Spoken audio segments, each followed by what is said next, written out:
कहते हैं भाई जब मालदेव अटैक कर रहा था, चारों तरफ अटैक कर रहा था इधर उधर, मालदेव ने इधर आपके अटैक कर दिए, शिवाना पर कर दिया, बहादुर पे कर दिया, जैसलमेर पे भी अटैक कर दिया। तब जैसलमेर वालों ने जैसे तैसे फलोदी देके उसे पीछा छुड़वाया था। अटैक करने के लिए गया, अटैक करने गया, जैसलमेर वालों ने कहा हम तेरे को फलोदी दे देंगे, ये धन ले तू और वापस चला जाए, लड़ाई करने की हिम्मत अभी हमारी तो नहीं। तो मालदेव एक बार तो पैसे टक्के लेके फलोदी लेके वापस आ गया। जैसे हम पढ़ते हैं बहादुर शाह रणथंभौर का किला लेकर वापस चला गया था, पढ़ते हैं, जैसे मालदेव वापस आ गया। लेकिन अब जैसलमेर वालों ने सोचा कि यार जो आदमी एक बार धन लेके वापस गया है, इस बात की क्या गारंटी है वापस नहीं आएगा। और हमने देखा था कि बहादुर शाह वापस आ गया था, तो यार मालदेव वापस भी आ सकता है, तो क्या किया जाए। तो मालदेव का कोई ना कोई परमानेंट इलाज करना पड़ेगा। तो परमानेंट इलाज तो लड़ाई है, युद्ध करो मालदेव के साथ। तो कोई बोला कि युद्ध करते तो अपना परमानेंट इलाज हो जाएगा, फिर मालदेव अपना कर देगा, शक्तिशाली आदमी था वो। क्या किया जाए। लूणकरण भाटी की राजकुमारी थी, उसका नाम क्या था, उमादेव। बेहद सुंदर राजकुमारी थी, खूब सारे राजकुमार उसे शादी करना चाहते थे, दूर दूर से रिश्ते आते थे। तो कहा क्यों ना उमादेव की शादी कर दी जाए मालदेव के साथ, तो मालदेव अपना जवाई बन जाएगा। जवाई बन जाएगा तो क्या ही अटैक करेगा अपने पे। दूसरी बात, उमादेव के लिए अच्छा लड़का चाहिए, और मालदेव से ज्यादा अच्छा राजा कौन हो सकता है। हिंदुओं का सर्वश्रेष्ठ राजा था उस टाइम में वो, तो क्यों ना अपने उमादेव की शादी किसके साथ कर दे। मालदेव के पास रिश्ता भेजा कि मालदेव जी जैसलमेर वाले अपनी राजकुमारी उमादेव की शादी आपके साथ करना चाहते हैं। मालदेव ने कहा हो मैं तैयार हूं, आप कहोगे उस दिन आ जाऊंगा मैं। तो नियत समय पे मालदेव जी की एकदम बारात पहुंची जैसलमेर के अंदर, लंबी चौड़ी बारात लेके गए मालदेव जी। 9 कोटि मारवाड़ का धनी मालदेव, इतना बड़ा राजा था, हाथी घोड़े ऊंट खूब सारे गए वहां पे। पहले एक रिवाज हुआ करता था कि जब बारात चली जाया करती थी तो महिलाएं बारात का डेरा देखने जाती, और जब महिलाएं बारात का डेरा देखने जाती तब एक गीत गाती थी, उस गीत को बोलते जल्ला। क्या बोलते थे।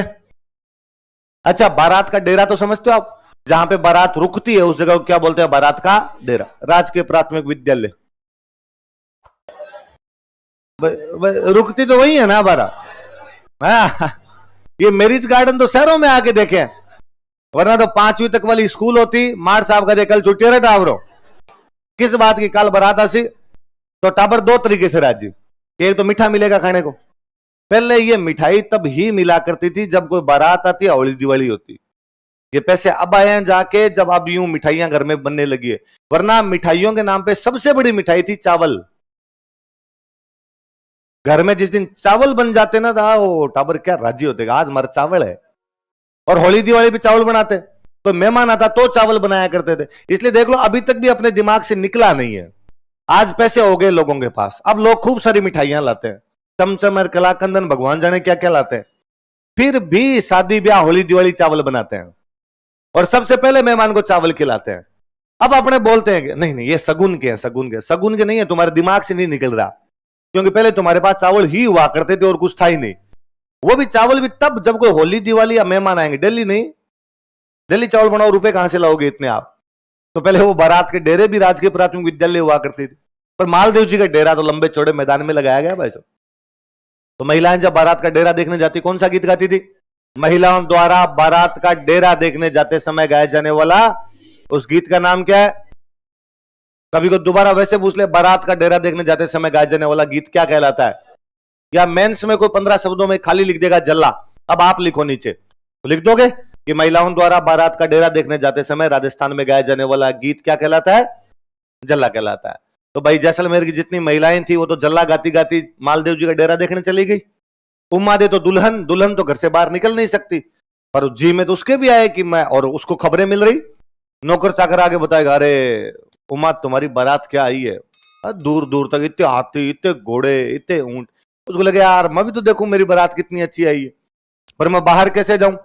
फिर उसको लगा कि मैं जैसलमेर के किले पे चढ़ के देख लेती हूँ, भाई किला सबसे ऊंचा, किले पे चढ़ोगे नीचे का सब दिखेगा, बारात नीचे रुकी हुई है तो मैं देख लूंगी। उमादे जब किले के ऊपर चढ़ रही थी तब उसने अचानक सुना कि एक कमरे में उसके मम्मी पापा लड़ाई कर रहे थे। उसने कान लगाए भाई क्या हुआ, शादी के दिन लड़ाई कैसे हो रही है इनमें। और उधर लूणकरण अपनी रानी को कह रहा था कि आज मालदेव जैसे फेरों के अंदर आएगा मैं मालदेव को मार दूंगा। और वो रानी बेचारी के कैसे मार दोगे, अपनी बेटी से ब्याह करना, लिच्चड़ आदमी 10 दिन पहले अटैक करने आ गया था अपने भी, फलोदी छीन गया अपने से, और इसको तो मैं मारूंगा, बदला लूंगा इसका। तो युद्ध में तो मार नहीं सकते, आज फेरों में बुला के मारेंगे। अरे धोखा है, कहां, यही करना है, ये जो तूने कहा ना ये करना है ये। अरे तो अपनी बेटी का सुहाग है तो का सती कर देंगे, किसको मारेंगे आज, किसको जिंदा नहीं छोड़ूंगा। और यदि तूने किसी को बता दिया तो पहले तुझे मारूंगा मैं। बेचारी रानी क्या करे, उसने हाथ पैर जोड़े कि मान जा डाकी, ऐसे नहीं करते। तो अब उमादे को जब ये बात पता चली, उमादे ने जब ये बात सुनी, तो अब बेचारी वो फंस गई। एक तरफ उसके पिताजी है जो कहते हैं कि उस आदमी को मारूंगा, और जिस आदमी को मारने की बात कर रहे हो वो होने वाला पति है। तो लगा मुझे किसका साथ देना चाहिए। फिर उमादे को लगा कि नहीं, हिंदू धर्म कहता है कि सगाई अपने आप में आधा विवाह होता है। मालदेव जी मेरे पति हैं, मेरे पति को बचाना जरूरी है। और उसने मालदेव जी के पास एक मैसेज किया, चिट्ठी पहुंचाई मालदेव जी के पास कि मालदेव जी आज जब फेरों के अंदर आओ तो थोड़े चौकन्ने रहना, आपके साथ यहां पर विश्वासघात किया जा सकता है, मेरे पिता आपके साथ ऐसा ऐसा कर सकते हैं। मालदेव जी चिट्ठी पढ़ के मुस्कुराए। मालदेव जी ने कहा पहली बात, इनसे तो मैं वैसे ही नहीं मरूंगा, फिर भी तूने मैसेज कर दिया, थैंक यू। फिर मालदेव जी ने अपने साथ बारात में 2 बॉडी बिल्डर गए हुए थे, जिम विम जाने वाले भाई टाइप के लोग, उन 2 को कहा कि तुम दोनों का एक ही काम है। क्या काम है कि जब तक मेरे फेरे नहीं हो जाए लूणकरण को लेके बाहर बैठे रहना। भाई इस बात का पता केवल किसको है, लूणकरण को।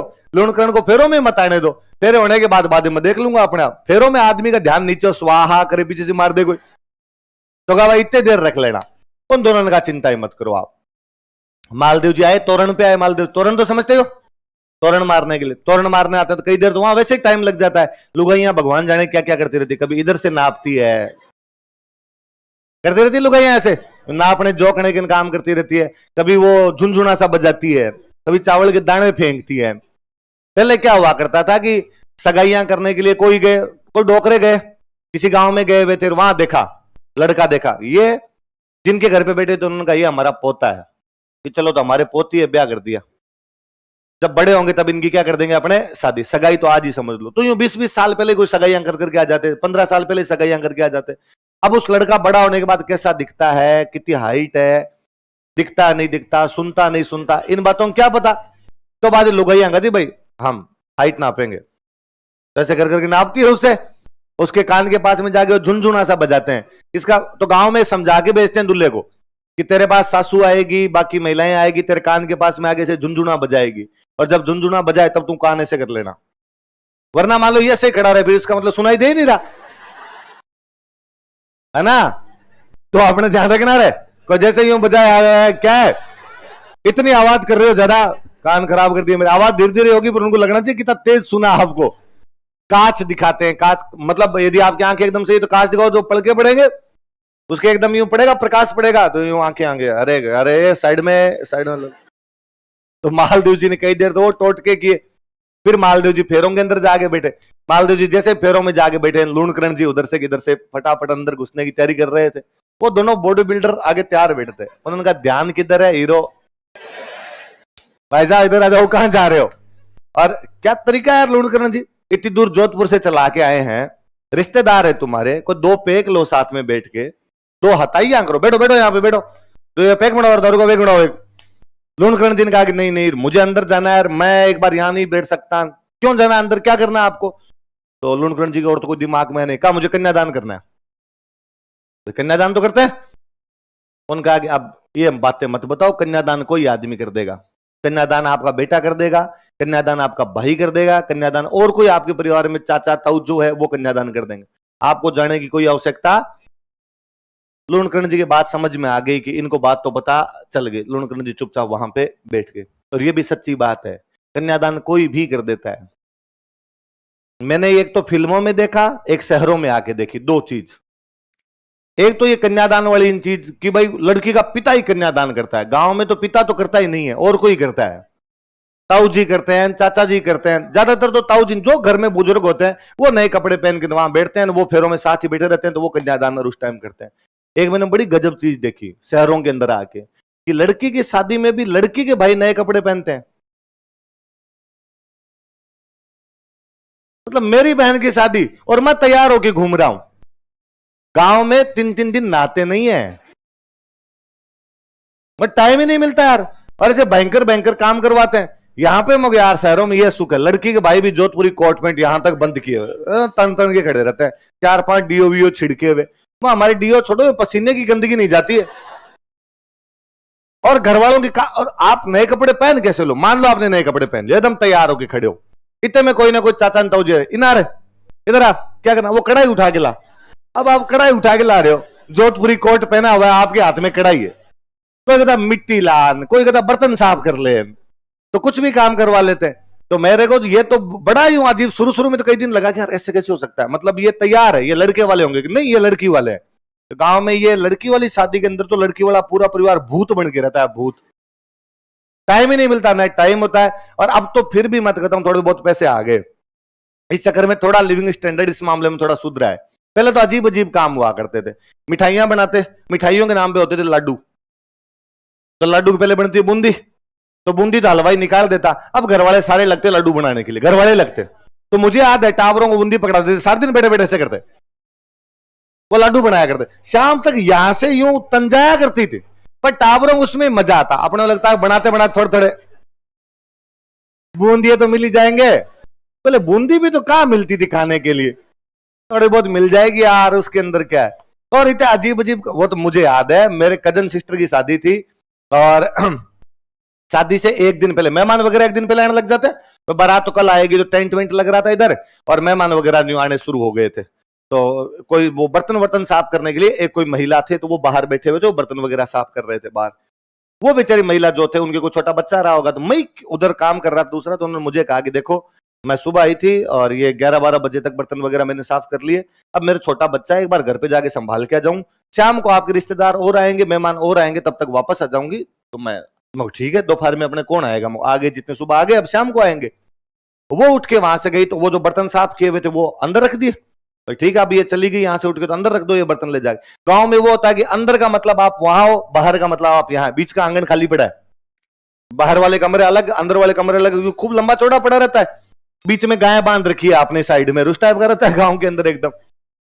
तो अब वो इतने में कोई फूफा जी जीजा जी कोई ना कोई आगे लटकते लटकते कोई बीच में दोपहर में जैसे आए, तो गांव में एक और बड़ा जोरदार होता है, सारे बैठे रहते हैं वहीं पे। तो फिर दादाजी पहले ताऊ जी कहेंगे कि चा पकड़ाओ रे, फिर ताऊ जी अपने पापा कहेंगे अरे चा ले चा, फिर ताऊ जी अपने कहेंगे कि चा लिया, अपने अपने छोटे भाई को चैन बनाते हैं, उठ के कोई नहीं जाता, सारे एक दूसरे कहते हैं कि चा लिया चा, तो यूं करते करते वहां चा पहुंचती है वहां तक। तो वो किसी ने कहा कि लो मेहमान आए खाना खिलाओ खाना खिलाओ, मैं थोड़ा सिंसियर पड़ा, मुझे लगा यार ये चेन बनाएंगे इतनी देर में तो खाना खिलाना चाहिए इनको, और मुझे पता था कि बर्तन सारे अंदर रख दिए ले जाके, तो अपने थाली ले आते हैं।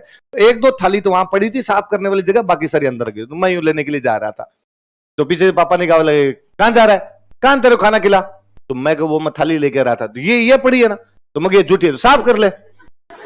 अब बैठ के साफ कर रहे हैं भाई, वापस तो डाकियों को कैसे कर दो आप वापस की मैं नहीं करूंगा, ये कहने के तो मतलब ही नहीं होते, वहां बैठ के आप आराम से साफ करो, बाद में उनको खाना खिलाओ। तो लड़की की शादी में गांव के अंदर तैयारियां नहीं की जाती, नए कपड़े नहीं पहने जाते, ये शहरों वालों के सुख है आपके। तो वैसे कि वैसे भाई लूणकरण जी को तो वहीं बिठाया, मालदेव जी अंदर फेरे ले रहे थे, आराम से मालदेव जी के फेरे अपने संपन्न हुए, संपन्न होने के बाद मालदेव जी की बारात दूसरे दिन रवाना होने लगी। पहले जब राजकुमारियों की शादी करते तब उनके साथ में काम करने के लिए लड़कियां दिया करते थे, दासियां दिया करते थे। तो जब उमादे को भेज रहे थे तो उमादे के साथ में एक दासी भेजी गई थी, उसका नाम था भारमली। क्या नाम था? अच्छा, भारमली के लिए कहते हैं कि भारमली जब पैदा हुई थी ना, पैदा होते ही उसके मम्मी पापा ने उसको फेंक दिया था। अभी भी अखबारों में कई बार आता है, कन्या शिशु कचरे के ढेर में मिली, अनाथालय में सौंपी, अस्पताल में सौंपी, बच्ची भी मम्मी पापा फेंक गए, लड़कियों को नहीं रखा, लड़कियों को नहीं रखते थे, फेंक देते थे कई बार। अब वो जिस किसी को मिले, जैसे आज भी अपने साथ हो सकता है, आप कोचिंग आ रहे हो, रास्ते में हो सकता है आपको इस प्रकार की बच्ची मिल जाए पॉलीथीन में लपेट के, अभी भी खूब सारी जगह ऐसा मिलता है अपने केस। तो अपने क्या करेंगे, हॉस्पिटल फोन करते हैं, पुलिस को फोन करते हैं। तो ये आ गया, पहले तो सब हॉस्पिटल पुलिस सब होता ही कौन था, राजा। जिस किसी को बच्ची मिली उसने लाके लूणकरण को दे दी, और लूणकरण कहा भाई ये बच्ची मिली थी वहां पे पड़ी हुई, तो लूणकरण ने उस बच्ची को पाल पोस के बड़ा किया। तो उमादे के साथ में बड़ी हुई थी, उमादे के लगभग हम उम्र ही थी, उमादे की बहुत अच्छी सहेली थी। तो उमादे ने कहा कि भाई भारमली मेरे साथ हताई वताई भी कर लेगी, भारमली को मेरे साथ भेज दो। तो राजा ने भारमली को भी एक दासी के रूप में साथ में भेज दिया। शाम को मालदेव जी की सुहागरात आई। मालदेव जी अफीम वफीम खाया करते थे, तो मालदेव जी अफीम वफीम खा के अपने रूम के अंदर आगे बैठ गए। उमादे तब तक श्रृंगार